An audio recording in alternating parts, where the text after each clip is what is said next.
Donc là, une meilleure maîtrise, en tout cas cette année, dans les conditions de la parcelle, dans les conditions climatiques, une meilleure maîtrise avec les itinéraires, enfin avec l'itinéraire technique uniquement désherbage mécanique. Donc en conclusion, on parlait d'économie tout à l'heure, on a forcément une augmentation importante des charges de mécanisation et salariale liée à la maîtrise des adventices. Donc ça, c'est quelque chose qu'il faut prendre en compte quand même quand on gère une ferme. Et pour cela, on vise une diminution de l'IFT de moins 50 à moins 100% de l'IFT, donc à la fois total et herbicide, hein. On a un gradient dans l'autonomie azotée et l'intensification du couvert pour répondre également à la problématique des gaz à effet de serre. Et on a choisi d'utiliser des systèmes adaptés au contexte global et aux filières de la région. Donc je suis bonjour à tous déjà, je suis Stéphane Herrieux, donc je suis chargé de mission expérimentation sur la ferme du lycée de Thilo et Moflen. Donc je remercie Agrotransfert et Marie de m'avoir proposé de vous parler du projet Minipest et sur une toute petite partie, donc sur la gestion de la flore adventice, puisque ça colle bien au sujet du jour. J'aurais pu vous parler aussi de la maîtrise des ravageurs et des maladies, mais c'est pas l'heure du jour aujourd'hui. Donc Minipest, hein, c'est un projet donc, qui finit cette année et qui a commencé en 2019. Alors, moi j'ai commencé à bidouiller aussi comme les collègues tout à l'heure. Non, c'est bon, t'inquiète pas Marie. Euh, donc c'est un projet multi-partenaire, donc un projet qui a duré donc 6 ans, avec là je les cite tout de suite pour pas les oublier. La Chambre de la culture du Pas-de-Calais, Junia Isa, l'Université du littoral Côte d'Opale, la Fredon, l'ITB, l'Unilet, le pôle légumes et le campus, bah nous, le campus agro-environnemental 62. Donc c'est un financement, donc un financement Ecofito avec l'OFB et en complément donc un financement des Hauts-de-France. Donc une petite présentation du projet Minipest. Bah non, ouais, c'est le micro, il faut que je concentre sur le. Ouais, non, ça va. Donc pour le projet Minipest, donc Minipest, hein, donc j'ai dit donc 6 ans. Minipest pour minimisation des pesticides en grande culture légumière et culture légumière des Hauts-de-France. Donc c'est un projet qui se situe dans le prolongement d'un premier projet Défi XP qui a eu lieu de 2012 à 2018, hein, dont l'objectif principal hein, était de voir la possibilité de réduire de 50% l'utilisation des produits phytosanitaires, sachant que l'indicateur qui a été retenu, ce sont les IFT. Là, pour ce projet, il s'agissait d'aller un peu plus loin, puisqu'il s'agissait d'utiliser seulement en ultime recours les produits phytosanitaires et d'envisager tous les leviers possibles, imaginables, pour pallier, donc pour protéger les cultures sur l'ensemble des bioagresseurs. Ensuite, donc, on avait envisagé de tester la faisabilité de ces leviers, donc au sein du système, et de faire une évaluation technique et socio-économique de l'ensemble du système par rapport à cette baisse d'utilisation de produits phytosanitaires. Les expérimentations donc, sont acquises sur 2 sites. Le premier site hein, dont je vous parle, et je vais laisser tomber rapidement, c'est le site du pôle légumes à Lorgy et le site donc de la ferme à Tilloy et Moflen. Donc 2 sites, hein, 2 types de systèmes différents, avec sur le site d'Arras donc un système en grande culture industrielle, avec du légume d'industrie, avec cette rotation betterave, pommes de terre, blé, pois de conserve, colza et blé. Et sur le site de l'Orgie, un système légumier qui a été placé en grande culture avec de l'oignon, du chou-fleur, du blé et de la pomme de terre. Donc la pomme de terre dans les 2 systèmes, c'est de la pomme de terre pour l'industrie. Sur ces 2 systèmes, on a décidé de comparer, donc on a voulu comparer 2 systèmes. Un système dit de référence, donc IFT référence, où on a une conduite chimique pour assurer la culture.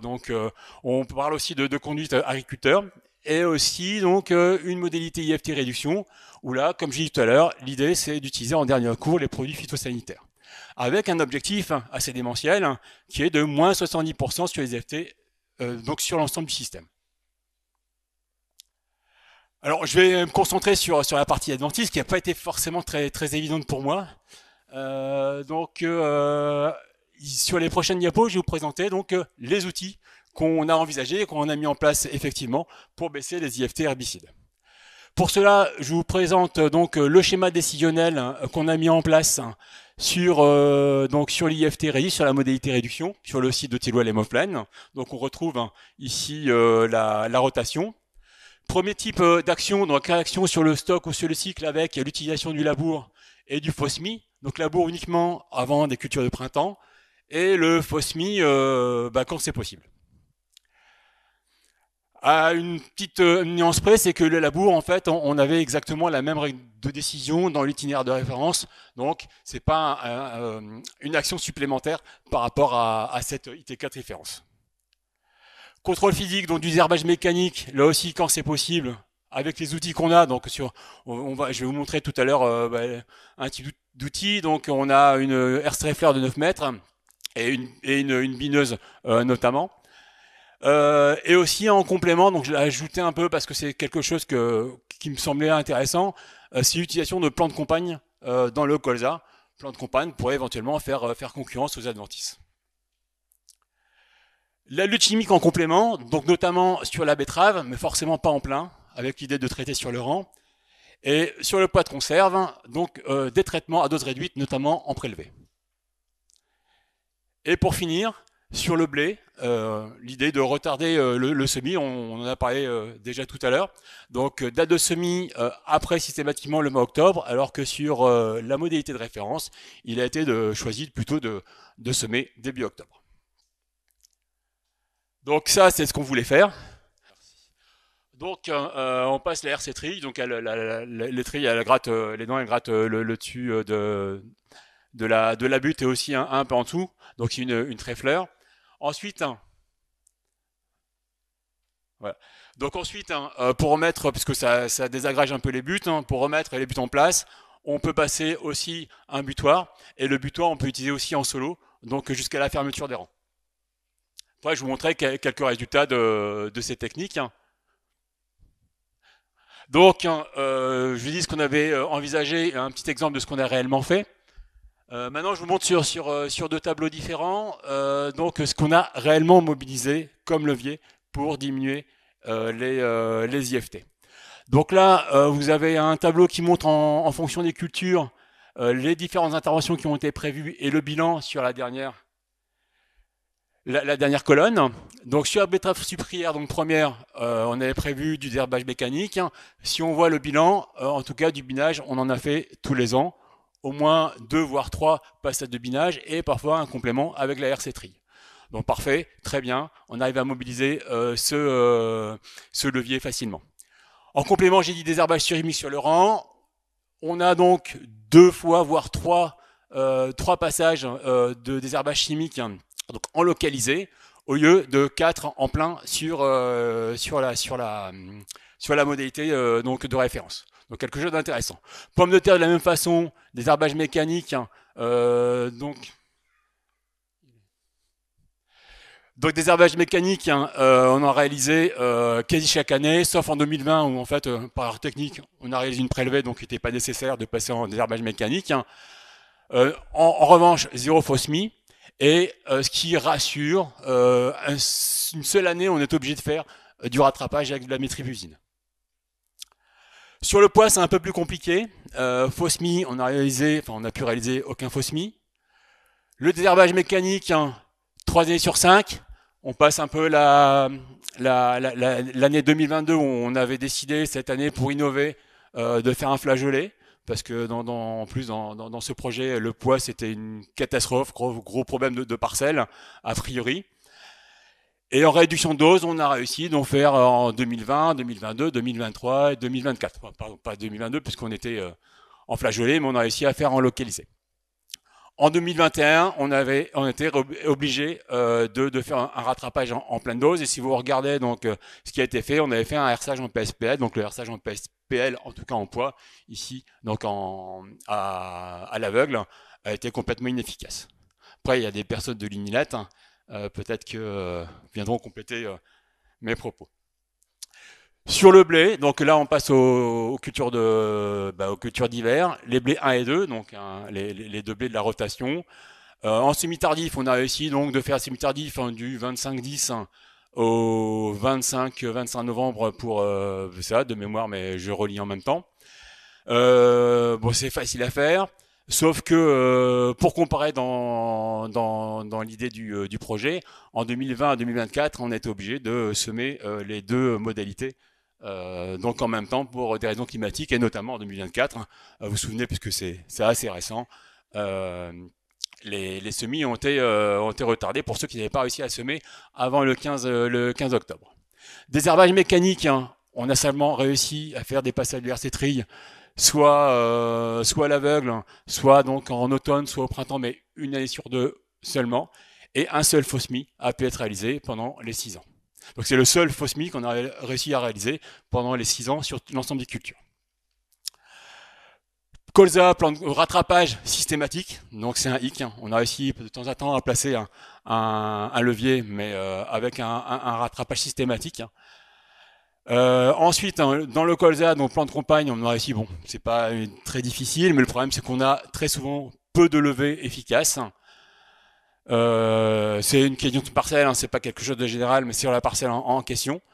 Désherbage mécanique ou faux semis, donc aucun désherbage mécanique, hein. Un subinage en 2023, puisque c'est une année où on avait décidé de pas mettre de plan de campagne. Désherbage chimique, hein, quasi chaque année ou chaque année un désherbage chimique, hein, nécessaire, soit pour les seuls graminées, soit pour l'ensemble dicotylédones annuels ou graminées. Quelques résultats maintenant. Je commence peut-être de façon inhabituelle sur les indicateurs à évaluer, dont l'IFT, et après donc des indicateurs plutôt socio-économiques. Donc l'idée c'était de baisser 70%, mais je rappelle de 70% sur l'ensemble de rotation, sur l'ensemble des actions effectuées sur la parcelle, sur les parcelles, sur la rotation. Donc là on a réussi, donc ici je vous présente, donc c'est les IFT herbicides donc cumulés pour 6 ans, donc pour les 6 ans. En bleu on a le système de référence et en rouge le système réduit. Donc sur les cultures, on a réussi à mobiliser facilement les leviers. On voit qu'on baisse, donc en betterave et en pommes de terre, de plus de 70%. Donc quelque chose d'efficace en tout cas avec ce critère-ci. Sur le poids, moins 54%, c'est encore correct. Et sur les deux blés et le colza, donc on a du mal à dépasser les moins 30%. Conséquence de ça, sur l'aspect économique, forcément, si on baisse l'utilisation de produits phytosanitaires, donc d'herbicides, on va baisser les charges. Ici, j'ai pris simplement l'exemple du blé, l'exemple d'un blé et l'exemple de la pomme de terre. Donc toujours en bleu, la référence et en rouge, l'itinéraire de réduction. Sur le blé, donc là c'est en euros par hectare et par an. Sur le blé, donc on passe de 100 euros à peu près à 55 euros. Sur pommes de terre, on baisse davantage, sachant qu'on a diminué fortement l'utilisation de produits herbicides sur cette culture. Alors donc on arrive à baisser facilement les charges herbicides, mais si on regarde donc un autre indicateur, celui du nombre de passages désherbage et celui du temps de travail désherbage estimé, je pense que j'ai du temps pour faire les deux. Mais ils sont complémentaires l'un de l'autre, hein, forcément. Sur le graphique de gauche, donc vous avez le nombre de désherbages par an pour les deux cultures, la deuxième culture, le blé et la pomme de terre. En bleu, le passage avec un pulvé, en vert par des outils, soit pour le faux semis en ce qui concerne le blé, soit pour le désherbage mécanique. On voit très nettement que, comme on n'a pas baissé beaucoup l'utilisation de produits phyto, pour le désherbage en blé, donc on a faiblement baissé puisqu'on passe d'environ, j'ai pas les chiffres en tête, mais 2,4 à un peu moins de 2. Et l'utilisation, le passage supplémentaire d'outils mécaniques, forcément va augmenter le nombre de passages. Pour pommes de terre, c'est un peu différent, mais on va toujours dans le même sens. C'est qu'on baisse le nombre de passages en pulvé, mais on augmente là considérablement avec le nombre de passages, avec le passage en désherbage mécanique. Donc conclusion, nombre de passages supérieur. Ceci est vrai pour les autres cultures, hein. Ce qu'on voit sur pommes de terre, ça reflète aussi ce qu'on voit sur betterave, par exemple. Conclusion en temps de travail désherbage, on augmente. Là, je vous ai mis le blé et la pomme de terre toujours. En bleu, toujours donc notre itinéraire de référence, et en rouge, l'itinéraire de réduction. Donc en heures par hectare et par an, on multiplie sur le blé, on passe de 0,3 à 1,1, donc on multiplie quasiment par 4. Et sur pommes de terre, on multiplie plus que par 5 puisqu'on passe de 0,3 à 1,6. C'est tant qu'on a plus, non seulement on a plus de passages, mais aussi le début de chantier entre un désherbage mécanique et un passage de PUV, c'est pas le même. Donc en conclusion, on parlait d'économie tout à l'heure, on a forcément une augmentation importante des charges de mécanisation et salariale liée à la maîtrise des adventices. Donc ça, c'est quelque chose qu'il faut prendre en compte quand même quand on gère une ferme. Je passe maintenant au résultat donc, sur la gestion de la flore adventice, donc sur le site de Tilloy. Donc en photo pour commencer, donc je vous ai parlé donc, du élevage mécanique et je vous ai montré, pas en vidéo malheureusement, ce qu'on a fait sur les essais. C'est quelque chose aussi par ailleurs qu'on a commencé à démocratiser, à étendre et sur les parcelles l'ensemble des parcelles du lycée, de la ferme. Donc à gauche, donc ce sont toutes les deux des photos de pommes de terre, donc d'un champ de pommes de terre prise le 21 juillet 2023, l'année dernière. Donc à gauche, vous avez l'itinéraire de réduction avec un passage de RC tri et deux passages de butoir. À droite, alors c'est vrai que avec la lumière on voit pas trop.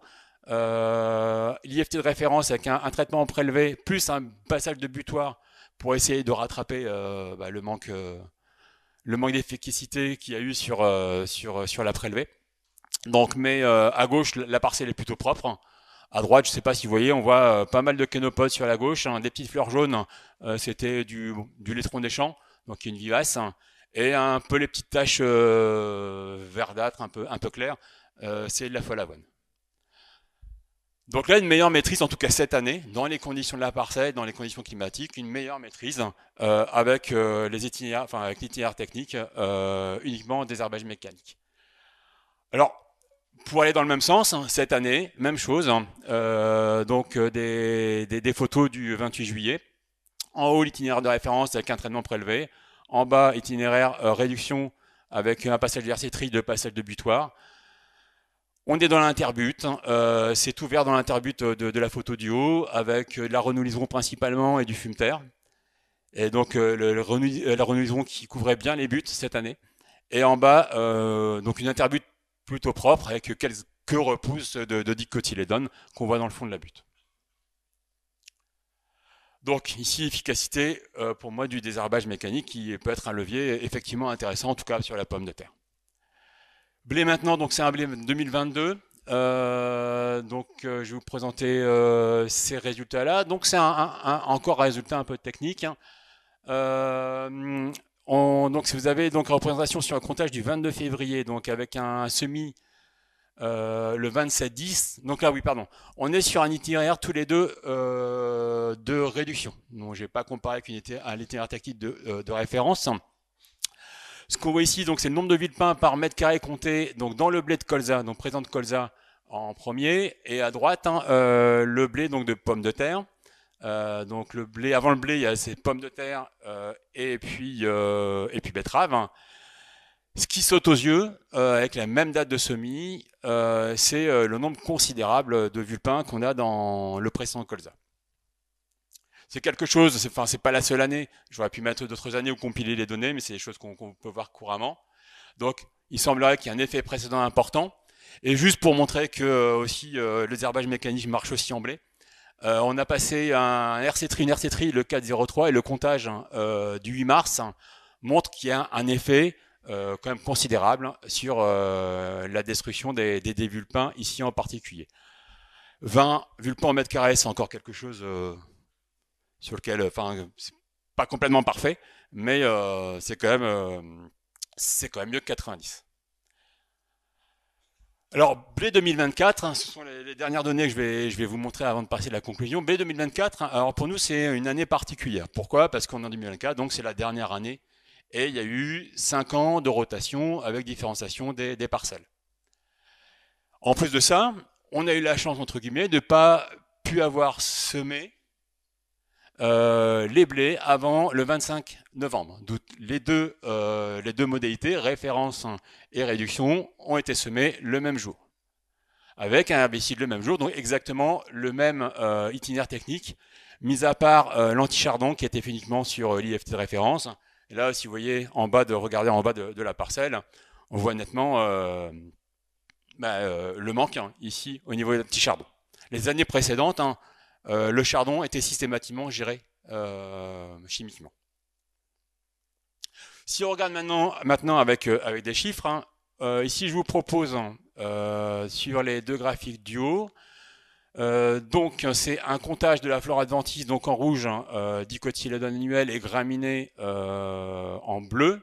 S'il y avait quelques graminées dans les deux parcelles, mais elles étaient assez dispersées. Donc ici, c'est un comptage sur le blé 2, c'est-à-dire le blé de colza, référence à gauche, et le blé de colza, réduction à droite. On s'aperçoit qu'on est moins de 10 plantes au mètre carré, dicotylédone annuel au mètre carré, donc pas beaucoup de différence entre les deux.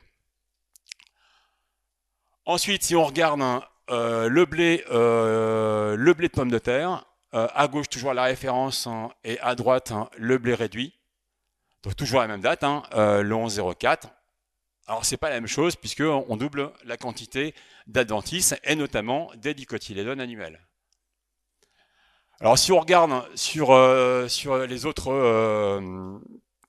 les autres dates de comptage, et si on reprend plus particulièrement celle d'avant, donc le 19 mars, on s'aperçoit qu'aucune évolution, si vous regardez sur la partie blé de colza, donc les graphiques du haut, aucune évolution de la population d'adventices,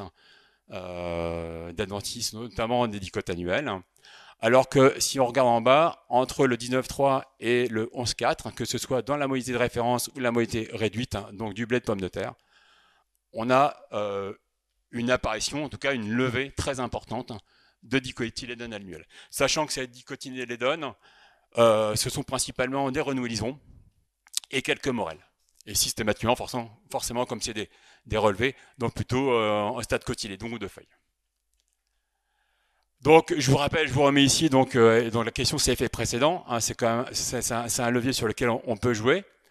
C'est ici les dicotes annuels, on va les retrouver après deux cultures de printemps. Alors que derrière le colza, on n'a pas cet effet-là. Tout à l'heure, on avait dit que derrière le colza, il y avait plus de vulpins. Dernière chose qui me semblait intéressante à montrer parce qu'on parle au niveau du système, c'est toujours même comptage, même année, c'est toujours en haut, on est le blé de colza référence à gauche et blé de colza en haut à droite, blé de colza réduction en haut à droite. En bas à gauche, blé donc de pommes de terre référence à gauche et blé de pommes de terre réduction à droite. Toujours en rouge les dicotes annuels et les graminées en bleu. Là, ce qu'on voit, ce qui saute aux yeux à nouveau, c'est que au niveau d'itinéraire réduit, que ce soit dans le blé de colza ou dans le blé dans le blé de pomme de terre, on a beaucoup plus de graminées qui ont levé. La question se pose nettement, sachant qu'on a eu quand même les années précédentes des grosses problématiques vulpins, notamment sur la partie de référence, avec pas mal de vulpins, des populations de vulpins qui sont montées à graines. Eh bien, la conséquence du système avec un itinéraire réduit. Donc on arrive éventuellement à descendre, mais à quel prix? Ça, c'est une question, et comment gérer avec des outils efficaces sur l'ensemble du système. Merci Marie. Quelques conclusions rapides. Donc au niveau du potentiel des leviers de désherbage, donc l'efficacité, je dirais ça dépend, il y a du très bon, du très mauvais. Si on passe de la betterave ou de la pomme de terre à du pois de conserve en RC trille, on n'est pas du tout dans les mêmes types de leviers, dans les mêmes efficacités. Mise en place, c'est la même chose. Les premiers tableaux que je vous ai montrés en culture de printemps, sarclée, c'est très facile de mettre en place dans le cadre d'une ferme les outils et les leviers. Le problème que je me pose, ça augmente le coût. Mais après, quid de l'avenir des solutions chimiques? Alors il y a deux choses dedans. C'est bien sûr, on parlait tout à l'heure, des résistances et de la diminution de l'efficacité des produits, mais aussi le retrait.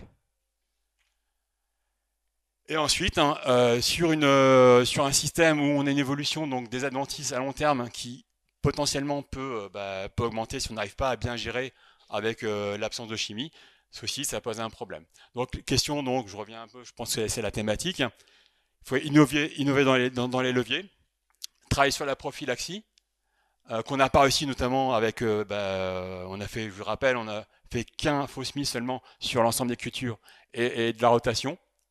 Et aussi la question aussi, dans quelle mesure ces leviers qui pourront être mis sur pied, qui sont mis sur pied, on peut les déployer dans les fermes. Et toutes les contraintes, notamment les contraintes techniques, hein, les contraintes de personnel, les contraintes de matériel.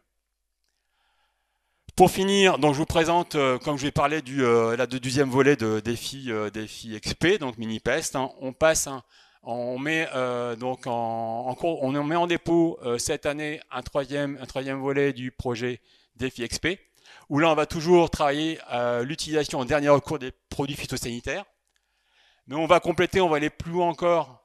Donc on va se garder ou restreindre l'utilisation de certains produits, donc se garder l'utilisation des produits CMR de niveau 1, et alors ça c'est encore en discussion, soit de ne pas utiliser, ça dépend aussi des produits, soit restreindre tous les produits qui sont identifiés, donc de désherbage, pas que aussi des fongicides et des insecticides, qui sont identifiés sur la liste de Parsada. Et il y a un deuxième volet qu'on ajoute, hein, parce que, pas dire c'est à la mode, mais c'est quelque chose d'important également, c'est de voir comment on peut adapter les systèmes de culture à l'adaptation, enfin les adapter au changement climatique, notamment à travers la gestion de l'eau et la minimisation des risques de stress hydrique. Merci.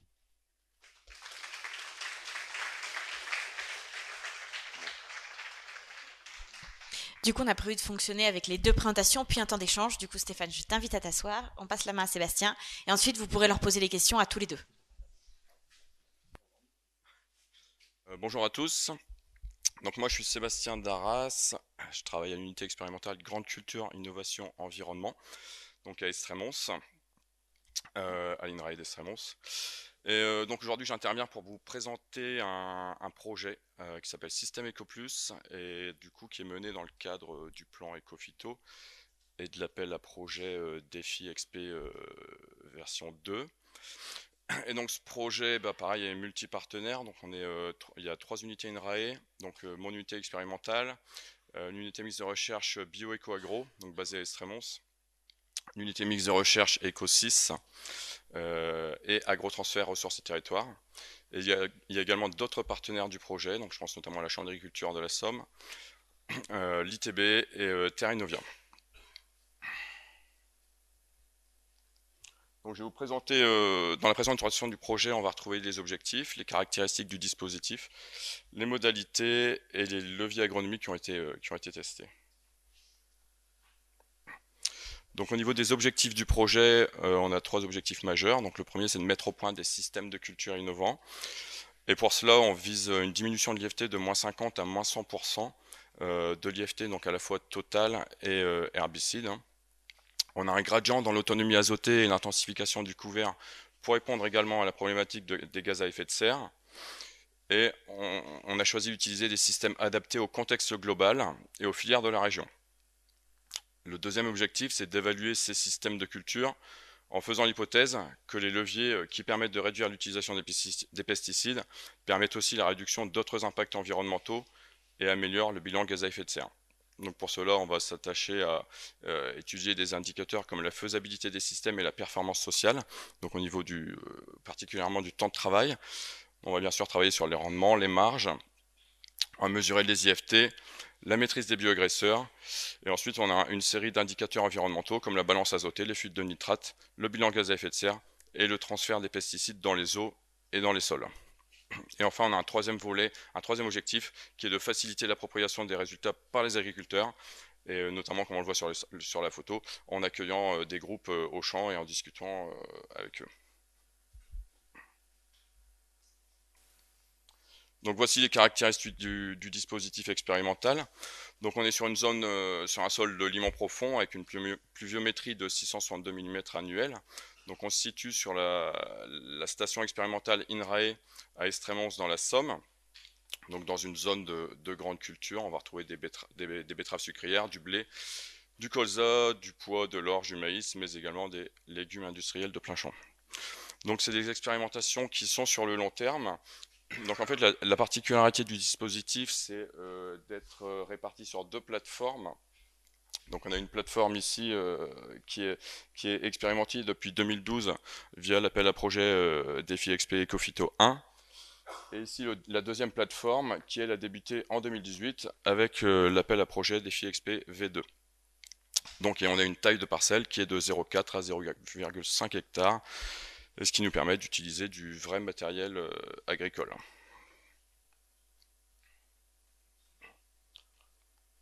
Donc voici les modalités qu'on teste dans cet essai. Donc elles sont au nombre de 7. Donc il y a une modalité qui s'appelle, qui est la référence de grande culture, qui s'appelle la modalité T1, donc productif labour. On a une modalité T5 qu'on appelle base intrant intensifiée, donc qui vise une réduction de la protection phytosanitaire de moins 70% et une fertilisation minérale réduite de 2 tiers. Donc ça veut dire qu'on n'apporte que 1 tiers en fertilisation minérale et on va viser le complément par l'utilisation et l'implantation des légumineuses. Ensuite, on a deux modalités bio, donc les modalités T7 et T8. Donc elle, bien sûr, protection phytosanitaire, moins 100%.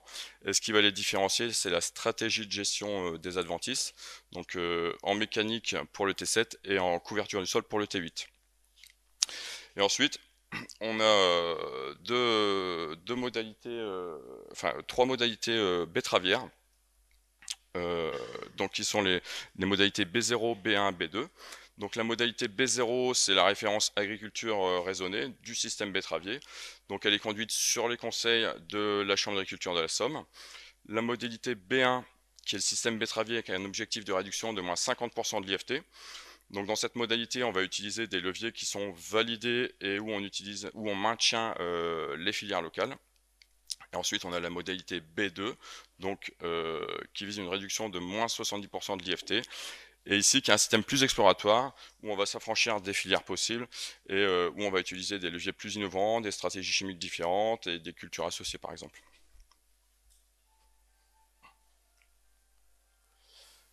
Donc, je vais vous montrer. Donc, aujourd'hui, je vais faire vraiment un focus sur les adventices. On aurait pu parler de plein de choses, mais aujourd'hui, c'est vraiment adventice. Et du coup, je vais vous présenter les leviers qu'on a mis en place sur les deux systèmes betteraviers testés, donc le moins 50 IFT et le moins 70 IFT. Donc déjà, voilà la rotation. Donc elle est de type blé, maïs, blé, pois d'hiver, colza, betterave. Alors que la rotation de référence est de type blé, betterave, blé, colza. Donc la première chose qu'on voit, c'est qu'on allonge la rotation, et on diversifie les périodes de semis. Ça, à mon humble avis, c'est un des leviers majeurs dans la réussite de la gestion globale des adventices. C'est vraiment, faut vraiment envisager un allongement de la rotation et une diversification des semis. Ensuite, on va avoir des actions sur le stock semencier. Donc pour ça, on va alterner les labours et les non-labours. Donc là-dessus, sur cette rotation-là, enfin sur cette rotation de 2018 à 2024, on n'a pas forcément été très bon sur les labours. On voit qu'il y en a eu 4, 2 ou 3, ça aurait été bien mieux. On a des stratégies également d'évitement, donc qui vont passer par notamment le semis tardif des céréales d'hiver, du blé d'hiver. Donc la stratégie d'évitement, elle est à destination du vulpin des champs. Et donc Sébastien qui disait ça tout à l'heure, les vulpins d'il y a 20 ans sont plus les mêmes que les vulpins d'aujourd'hui. Il y a 20 ans, même il y a encore 10 ans, on disait que si on se met après le 10-15 octobre, on évitait une grande partie des vulpins. Aujourd'hui, c'est plus vraiment le cas et il faut vraiment retarder encore plus pour dire d'avoir une vraie stratégie d'évitement. Après, on a des stratégies d'atténuation. Donc, on passe par l'étouffement des adventices. Donc, ici, à travers le pois d'hiver. Le pois d'hiver, c'est une culture qui a vraiment une grosse biomasse au printemps et qui va permettre d'étouffer en partie les adventices. Et sur le colza, pareil, on a une stratégie d'atténuation qui passe par un semis précoce. Donc, un semis précoce à partir du 15 août pour avoir un fort développement automnal. Et on va choisir également une variété qui a une forte vigueur de départ. On a des moyens de lutte physique en interculture, donc ça c'est tout ce qu'on va réaliser au niveau des fosses mie. Donc quand je parle de fosses mie, c'est les vrais fosses mie, un mois avant le semis pour vraiment faire lever des adventices. Mais c'est également pendant la période estivale, en fait on va réagir en fonction de la météo. Si on voit qu'on est dans une période plutôt pluvieuse, on va favoriser les déchômages qui vont viser les dicotes annuelles. Si on est dans une période sèche, on va s'attacher plutôt à viser les vivaces et la gestion des rhizomes. Et ensuite, une chose qui est importante dans le système, c'est la reprise des labours. Ça veut dire qu'on sème rarement, on ne sème pas directement sur les labours. On va effectuer une reprise qui va permettre également de détruire, par exemple, les matricaires qui ont poussé durant l'hiver, et également de faire un dernier faux semis avant d'implanter les cultures de printemps. Pour compléter tout cet ensemble de leviers préventifs, on va dire, on a des moyens de lutte curatifs, donc la lutte physique en culture. On a tout le panel des outils de désherbage mécanique, vous vous doutez bien. Donc on va pouvoir réaliser de l'herse ou de la houe sur différentes cultures, et avoir recours au binage pour les cultures sarclées, et également sur les cultures de blé d'hiver. Et enfin, on a également recours à la lutte chimique. Donc on voit que l'idée c'est de réduire quand même les doses, soit de réduire les doses, soit d'intervenir en localisé ou en associant désherbage plein et désherbage localisé. Donc j'ai la même chose sur le système betteravier moins 70 d'IFT.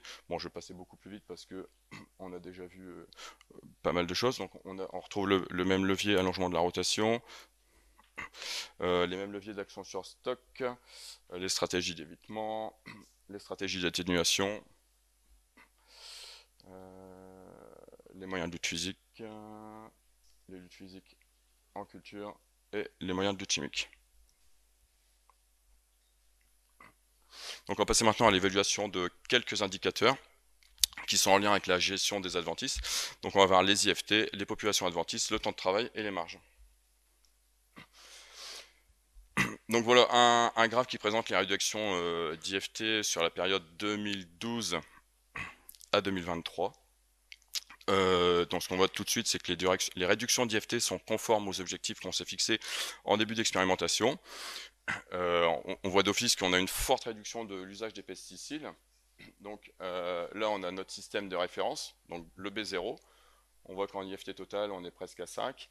Le système moins 50 B1, en IFT total, on l'a diminué presque de moins 70%. Et le système, donc il a dépassé les objectifs qu'on s'était fixés au début, puisqu'ils étaient de 50%. Et le système B2, qui avait un objectif de moins 70%, où on va frôler, où on atteint les moins 75% de réduction. Si on s'attache aux herbicides, c'est la partie qui est ici en noir. On voit que sur le système B1 par rapport au système B0, on diminue de moins 60% les herbicides. Et sur le système B2, on diminue de moins 82%, il me semble, les herbicides. Donc voilà, les objectifs de réduction sont atteints et même dépassés. Il y a une utilisation des herbicides qui est encore très complémentaire des leviers agronomiques sur les espèces céréalières qui sont non sarclées. Et où pour l'instant le binage printanier reste encore très aléatoire et du coup on a des cultures qui sont encore très dépendantes des interventions chimiques automnales voire printanières. Et du coup faire un petit focus sur la gestion des adventices pour réussir, ça dépend vraiment d'une stratégie globale avec différents leviers agronomiques. Sur la gestion des maladies, on va s'appuyer principalement sur la résistance variétale des variétés, vraiment des gros progrès au niveau de la génétique.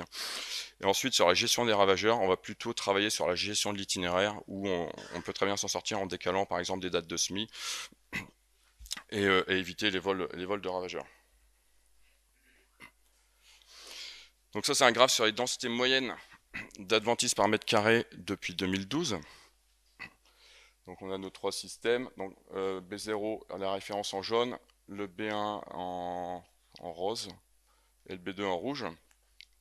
Donc ici l'idée c'est de vous montrer que sur ce graphe on voit que la diversité de familles botaniques elle est stable sur la durée de l'essai Ça veut dire qu'on n'a pas, un système qui explose le nombre de familles botaniques, hein. Là, on retrouve vraiment toutes les familles botaniques de l'essai, et on voit que globalement, elles sont assez bien réparties sur l'ensemble des systèmes. Donc on constate également qu'il y a des densités d'adventices qui augmentent, mais en suivant le gradient de baisse d'IFT. C'est-à-dire que là, on le voit très bien. Par exemple, au niveau des POAC, on voit que l'augmentation suit le gradient de réduction des IFT. Mais ça reste vraiment dans les ordres de grandeur très limités. Hein, on ne dépasse pas. Enfin voilà, là ici on a les populations adventices, on voit que ça reste des ordres de grandeur limités. Et enfin, ce qui est intéressant, c'est qu'on a un trio de tête des adventices qu'on va retrouver dans ce diagramme, qui sont matricaires, vulpins et renoués, qui prévalent localement et qui sont impactants pour nous, mais qui sont sous contrôle. Un deuxième graphe sur la dynamique de la population adventiste depuis 2012, cette fois. Donc pareil, on va retrouver nos trois systèmes, donc le système B0, système B1, système B2, et donc ici, on a les cultures qui correspondent aux années, donc 2013, 2014, 2015, 2016, 2017, 2018, et ainsi de suite. Ne figure pas l'année 2020, qui avait été fortement impactée par le Covid, et où on avait mis une culture de remplacement, qui était pour le coup très propre, mais du coup, ça nous semblait pas être juste pour les résultats, donc on a décidé de la supprimer. Alors ce qui est intéressant à voir, les messages clés, c'est qu'on a une pression initiale qui est forte sur l'essai. Vous voyez ici, sur la référence et les autres systèmes. On est en moyenne à 58 plantes adventices au mètre carré. Ensuite, on voit bien qu'il y a une phase d'apprentissage des techniques, hein, qui correspond à la rotation initiée sur les campagnes 2013 à 2018. Donc on voit ici que sur la phase d'apprentissage des techniques, les populations ont quand même tendance à augmenter un peu sur les systèmes testés. Bon, sur la référence, c'est bien contrôlé. Et que par contre, à partir de la deuxième rotation, donc la deuxième rotation, elle commence là, hein, elle commence ici, on a une chute drastique, hein, vraiment une très forte chute des populations adventices. Et ça permet, enfin, on voit vraiment les effets de la succession sur le long terme. Et qu'au bout quand on a mis différents leviers en place, au bout d'une deuxième succession, on arrive à vraiment bien diminuer. Et par exemple, sur le système B1, on est quasiment à la même densité que la référence. Sur le système B2, on est un peu plus élevé, mais c'est très satisfaisant. Également, on n'a pas d'impact représentatif des adventices sur les rendements. Et on a également des ratios de biomasse adventice culture à floraison qui sont très très faibles. Tout à l'heure, il y a une présentation qui disait qu'il y avait une corrélation entre les ratios de biomasse et la production de graines. Chez nous, dans nos systèmes, les ratios de biomasse sont très très faibles. Alors, au niveau du temps de travail, donc ici je vous présente le temps de travail mécanique. Donc ça correspond au temps de travail réalisé avec un tracteur, hein. C'est pas le temps de travail juste de désherbage mécanique, c'est tout ce qui correspond au temps de travail de traction. Ici le temps de travail manuel et le temps de travail total. Donc au niveau du temps de travail mécanique, on voit que sur le système B0 on est à 4 heures et que ça monte doucement sur le système B1 et B2 pour atteindre 5 heures. Au niveau du temps de travail manuel, on constate qu'il y a une multiplication par 3 des systèmes B1 et B2 par rapport à les références. Donc ça s'explique notamment par la campagne 2014 où ces systèmes étaient en betterave. On faisait à l'époque l'apprentissage de la technique du désherbage localisé sur betterave. Et du coup, on avait eu des échecs de désherbage et on a été obligé de désherber manuellement à hauteur de 33 heures par hectare. Du coup, 33 heures par hectare sur 10 ans. Sur 10 campagnes, on retrouve presque nos 3 heures supplémentaires. Et donc ça se ressent au niveau du temps de travail total, puisqu'on a une différence qui est presque de 3 heures pour le système B1 et qui est de 3 heures pour le système B2. Au niveau des marges réalisées par ces systèmes, donc sur le système de référence B0, on a une marge semi-nette de 1264 € par hectare, des charges de main-d'œuvre de 90 € par hectare et une marge directe à 1175 € par hectare. Sur le système B1 de référence, cette marge elle chute, la marge semi-nette elle chute à 1100 € par hectare, des charges de main-d'œuvre de 130 € et une marge directe à 977 € par hectare. Donc ça va s'expliquer principalement C'est principalement lié à l'année 2016. J'ai pas expliqué tout à l'heure, en fait, on n'a pas tous les termes de la rotation chaque année. On n'a qu'une seule culture par an, du coup on est très dépendant des effets climatiques liés aux années. Et donc en 2016, ce système B1 était implanté en poids de printemps. Donc 2016, je sais pas si, je pense que les agriculteurs au moins s'en souviennent, c'est une année très très pluvieuse avec un gros déficit de luminosité et des rendements sur céréales et tout ça qui était vraiment catastrophique. Donc nous on était en point de printemps, je pense que c'est la culture qui a le plus souffert cette année-là. Et les deux systèmes B0 et B2 étaient en colza. Du coup, voilà, c'est en partie lié à ça. Et donc sur le système B2, on a des marges semi-nettes, une marge semi-nette qui est très proche du système de référence, à 1250 € par hectare, des charges en MO de 140 € par hectare, et une marge directe qui est à 1113 € et qui est quasi équivalente puisqu'elle est juste inférieure de 5%. L'agroécologie, c'est aussi passionnant que compliqué. Notre mission à Vers de Terre Production, c'est de transmettre un maximum de savoir technique gratuitement sur YouTube, mais aussi grâce à des formations 100% finançables Vivea pour aller plus loin. Rendez-vous en commentaire pour en savoir plus. Alors pour conclure, en termes de faisabilité, donc en système betteravier, on peut affirmer que tous les leviers qui ont été utilisés dans ces systèmes expérimentaux sont réalisables, mais qui nécessitent de l'apprentissage. Donc de la réactivité et de l'adaptation continue des stratégies afin de faire face aux différents éléments, aux différents aléas.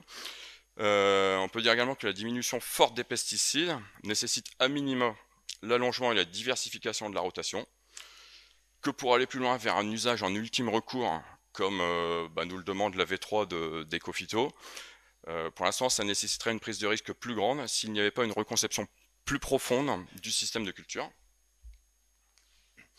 Au niveau de l'efficacité, on a pu voir qu'avec une stratégie globale de gestion des adventices, il semble possible de baisser fortement l'usage des herbicides dans des systèmes de grande culture, sans remettre significativement en cause les performances agronomiques, que ce soit au niveau de la gestion des adventices ou des rendements obtenus. On a vu également que les adventices qui étaient problématiques dans la région, donc notamment le vulpin des champs et le kénopode blanc, sont bien contrôlés dans ces systèmes expérimentaux. En termes de performance, on voit que les systèmes atteignent leurs objectifs de diminution d'IFT sans nuire à la production. Sur le système B2, il est possible de réaliser quasiment la même marge que le système de référence en diminuant l'IFT herbicide de 80%, mais en incluant une culture étouffante dans la rotation.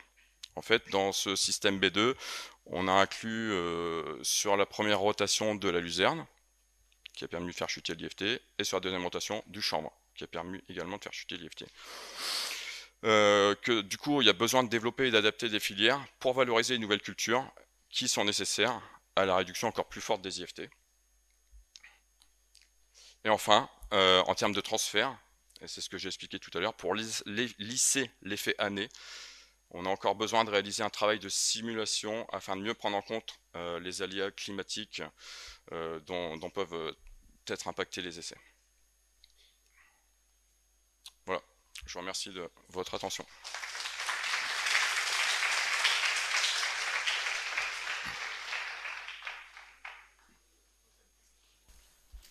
Ok, on a 10 petites minutes de questions. Est-ce que vous avez des questions pour Sébastien et Stéphane? J'ai deux questions, une pour Stéphane et une, j'irai pour Sébastien. Je vais le dire comme ça. Pour Stéphane, par rapport au butage de la pomme de terre que vous avez présenté, je voulais savoir si, au niveau rendement, est-ce que vous avez vu une différence? Est-ce que quand vous travaillez mécaniquement dans la pomme de terre, vous pouvez casser des stolons? Est-ce que vous avez vu une différence ou pas? En ce qui concerne alors pour répondre, c'est un peu compliqué de répondre au rendement. Enfin, il n'y aura pas de correspondance, de corrélation directe entre le passage mécanique, et le rendement, dans la mesure où on a travaillé l'ensemble donc des interventions de protection, donc on n'a pas la même variété pour la résistance au milieu notamment. Au niveau insecticide, on ne traite pas de la même façon, on évite de traiter contre. Donc c'est un peu compliqué. Néanmoins, on a exactement le même rendement. plus ou moins. Enfin, c'est assez variable, mais grosso modo sur la pomme de terre. Mais il y a l'effet variétal qui joue énormément, donc c'est un peu compliqué de dire. J'ai pas noté de problème. Et je pense que dans la pratique, puisqu'on le fait, il y a mon directeur d'exploitation dans le coin, mais dans la pratique, on n'a pas de conséquences directes.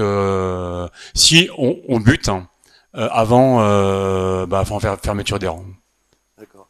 Et toujours dans l'histoire du butage, est-ce que, j'irais vulgariser la technique, est-ce que vous avez su définir déjà par rapport à la butte, la grandeur de la butte au départ, est-ce que vous êtes sur une butte définitive ou vous êtes pas ce qu'on appelle butte définitive, vous voyez ce que je veux dire, la grande butte, d'accord? Ou est-ce que vous êtes sur une petite butte et vous revenez buter après?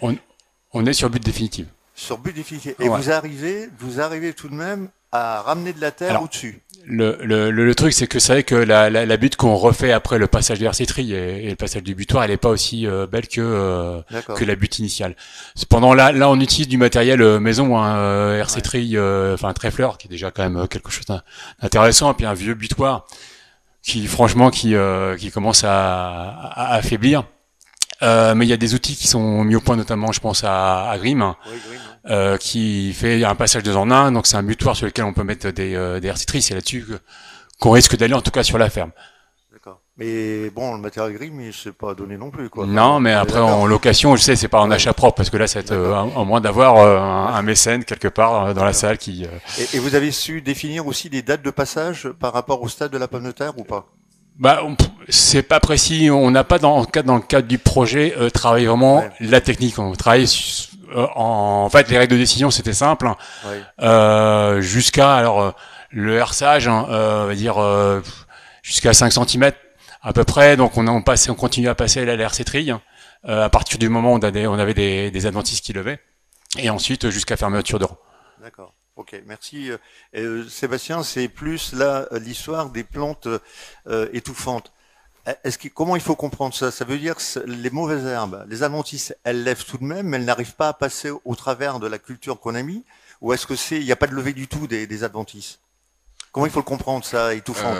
Alors moi je l'amène dans le sens où c'est ça, où les plantes étouffantes, donc il y avait le pois d'hiver qui fait partie, il y a le chanvre, les adventices elles lèvent quand même forcément. Oui, on est d'accord. Et du coup elles sont, c'est comme dans du colza associé, elles vont lever, mais elles sont maîtrisées en fait par la biomasse en place. Une autre question? Oui, tout au fond, Jeanne.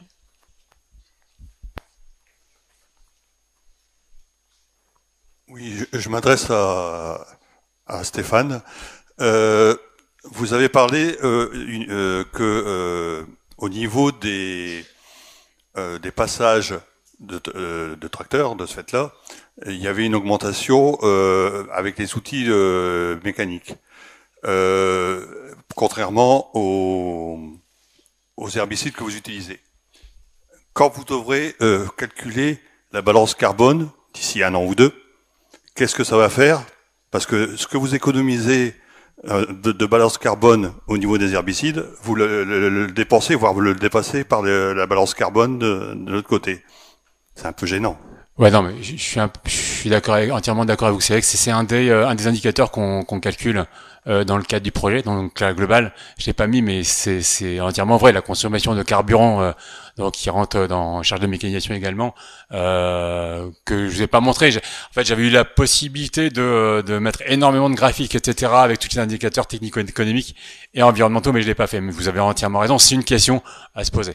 La balance, elle est où? Et après, l'autre question, c'est aussi où est l'impact des herbicides. C'est vraiment tout l'ensemble des impacts qu'il faut analyser.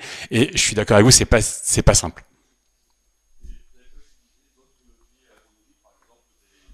Des variétés résistantes soit à la sécheresse, soit aux maladies, tout ça, sont aujourd'hui des effets de levier beaucoup plus élevés que l'effet simplement d'utilisation des.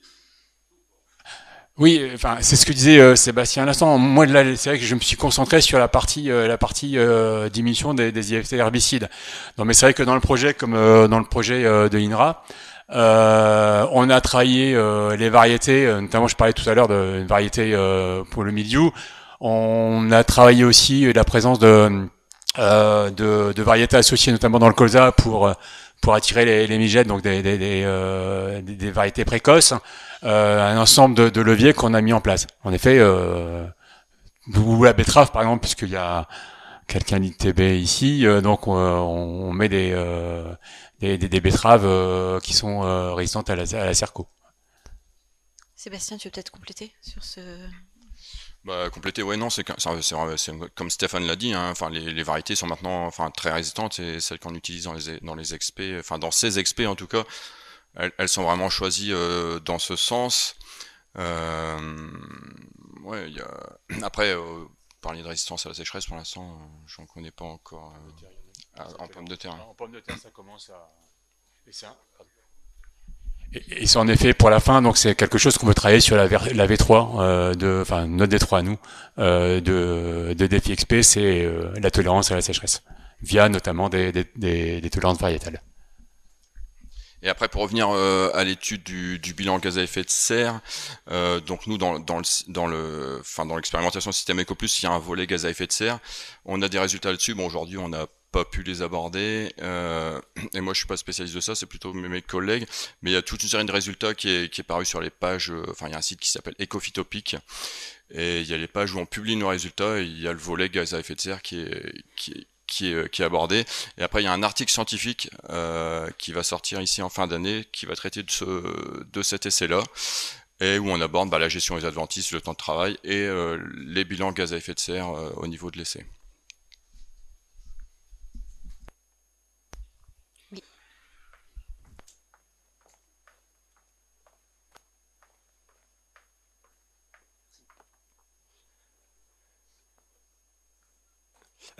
Il y a dans un des deux essais, vous parlez de la question s'adresse aux deux.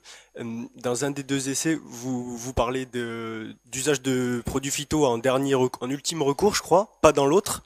Quelle différence vous faites au niveau entre les deux? Et pour le cas où vous faites de l'ultime recours, prenons le blé par exemple. En fait. Concrètement, qu'est-ce que ça veut dire? Quelles sont les observations que vous faites? Quelles sont les règles de décision associées? Et aussi, du coup, quelles conséquences ça a pour l'organisation du travail derrière? Donc c'est plein de questions. Oui. Pour l'ultime recours à la définition, en fait, c'est parti de la première version défi, donc où il y avait l'expérimentation menée à l'Orgie et sur le sud de Tilloy, où l'objectif c'est de baisser de 50%. Donc l'objectif est de baisser de 50%, donc on se donnait la règle à un moment donné de dire on va pas aller au-delà de 50%. Si on fait, je dis une bêtise, hein, si on fait un passage d'herbicide, on fera 0,5 passages d'herbicide sur l'autre partie. Donc là, c'est mettre en place tous les leviers possibles et qu'on avait identifiés dans les règles de décision pour baisser au maximum les IFT. Avec l'IFT, donc l'objectif qu'on s'était donné au début était de moins 70%. Je vous avoue, sur Tilloy, on est un peu différent sur l'Orgie. J'ai pas les chiffres en tête parce que j'ai pas mené les campagnes, mais sur Tilloy, sur herbicide comme sur le reste, on n'a jamais, très difficilement, allé au-delà de 50%, sauf la première année. Après, pour mobiliser justement, on parlait d'organisation. On est une ferme à Tilloy, on a de la production à faire. Donc si les outils le tracteur est en grosse roue et qu'il faut faire un binage, c'est compliqué. Si on est parti pour planter pommes de terre, donc on a cet élément en jeu. C'est pour ça aussi que on a eu des difficultés pour mettre en place toutes les tout ce qu'on devait faire, tous les leviers qu'on devait mettre en place.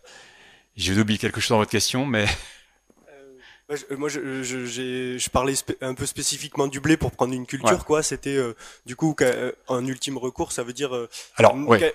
Qu'est-ce que vous observez pour décider si finalement il va y avoir recours ou pas? Et du coup, donc la question avec j'ai parlé des deux règles de décision. Donc les règles de décision sur la partie de référence, c'est ce qui fait en pleine. Donc si y a par exemple un risque qui monte de rouille jaune, on va appliquer le produit. Alors que là, on fait systématiquement toutes les semaines des observations sur toutes les cultures la partie donc l'ITB notamment sur la partie betterave, la Fredon sur la partie ravageur, l'Unilet sur la partie légumes, et moi sur tout le reste.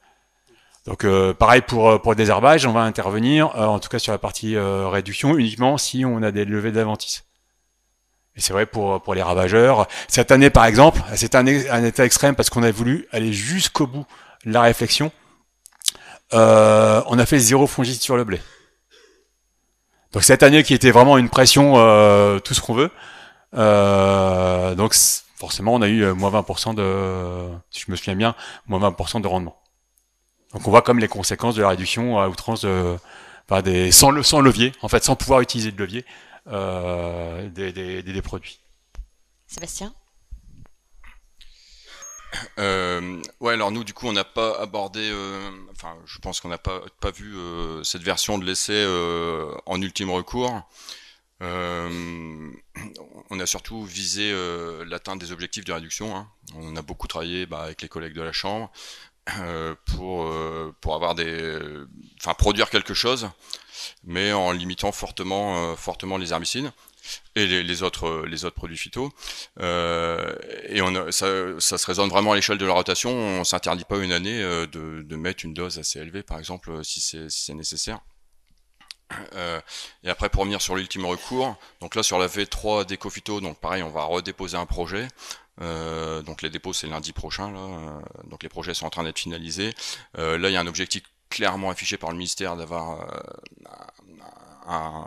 une utilisation des pesticides en ultime recours. Et là il faudra vraiment définir au début de l'essai c'est quoi l'ultime recours en fait. Quelle marge de manœuvre, est-ce que c'est une perte de rendement, à partir d'une perte de rendement estimée, est-ce que on déclenche un traitement, est-ce que c'est une attaque de ravageurs? Ça sera vraiment à définir avec nos partenaires, avec les instituts techniques en début d'expérimentation.